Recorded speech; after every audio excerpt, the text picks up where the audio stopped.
What's going on, y'all? It's your boy Kairos. We are officially, as of the time of this recording, 7 days into DNF Duel, and things are going surprisingly well. So this is around the time people start to get their combos together, but the question kind of remains, outside of what they teach us in this tutorial, what are the elements of a good combo? And that is something we can objectively answer. There are about 3 things you want to look out for, so let's get into it. So think of the 3 things we're going to talk about here as things you want to add to your combo structures. I wouldn't say icing to the cake. I wouldn't say these are icing on top of your combo cake. This is more so the filling, like substance rather.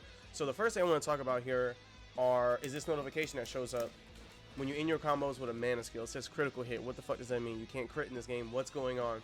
So what that means is when you end a combo with a mana skill in particular, they can't get gray health. Whereas if you don't, they get access to gray health. This is the game's maybe feeble attempt at trying to inform you how important this is. This is super important because if you were to end a combo like so, where they have access to gray health, yes, you may still get very good pressure as they get up, but if they are to survive that pressure, now they have access to conversion in the following neutral situation or the following offensive situation you find yourself put in, and you do not want to do that. You need to end your combos with a mana skill, get rid of that gray health at all costs. Even if you have to reduce your combo, and chances are you're not missing out on a lot. For Grapper here, I know he's not missing out on too much damage by ending the combo, you know, here. Right? He's not missing out on too much more damage. I can get probably about 10% more of her health, but I'd rather make sure that gray health is taken care of. Maybe to find a better solution where I can maintain some more pressure, but make sure we eliminate the gray health every time. You want to take a very good look at your mana pool as you're doing your combos. This is going to help you out tremendously, trust me. It's not going to shut down a lot of comebacks. Remember, think of these as layers. So let's move on to the next layer. So the first layer, the first quality that we're adding to our combo structure is using mana skills to get rid of gray health. But what else can we add? So we're going to use Swiftmaster here to give you guys an example. So a lot of Swiftmaster's combos can end with his down mana skill, which is this move here, to get rid of gray health. That's awesome, but the issue with that is he doesn't get very much on wake up. Let's go ahead and take a look. I can pull up, but then I leave myself susceptible to getting DP'd, right? And that initiates a kind of a rock paper scissors situation, which you want to avoid, right? We want to knock them down and then not have to deal with that, right? So if you didn't know, there's 2 kinds of knockdowns in this game. There's the soft knockdowns, like so, where they get up immediately, and that's what our DP gives us. And then there are the hard knockdowns, like so.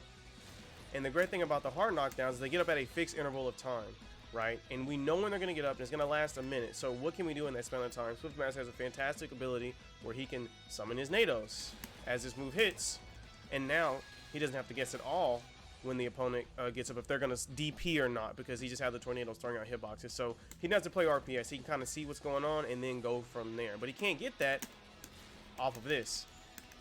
There's not enough time. So what you want to start doing on your combos is start adding hard knockdowns towards the ends as well as mana skills, and then you got like a double whammy. You got tons of pressure and they don't have any conversion if they do manage to survive the mix.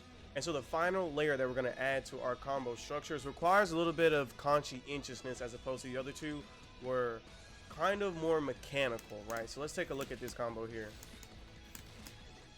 So that's a lot of fucking damage. Let's see if we can keep going. Right, so this is a lot of fucking damage that's about to go down, but there's one issue, and it's going to become very clear here at the end. First off, we didn't kill him. And then second off, now we just gave him access to Awakening. Right? A lot of characters get a bunch of ridiculousness when they get below 30%. Hitman is the king of this. He gets access to a DP that on hit or on block, he can also do his little Awakening skill attack move, and now he has a plus on block DP, or a DP that's safe rather. It comes with its own set of issues. When you do combos in this game, you don't need to give people Awakening at all. Some like Berserker, who's another one?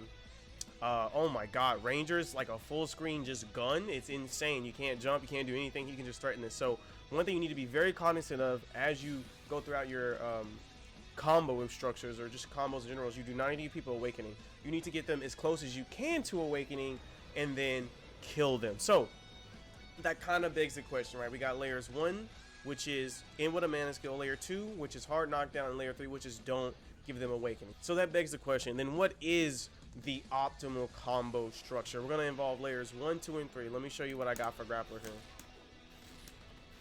So it's going to look very similar to what we had before, except we're going to end here with this hard knockdown. Because he's not an awakening, we're very cognizant of his option set, right? We use that information to our advantage, and then we got the kill. That is what the optimal combo looks like. So again, you want to end with a mana skill, okay?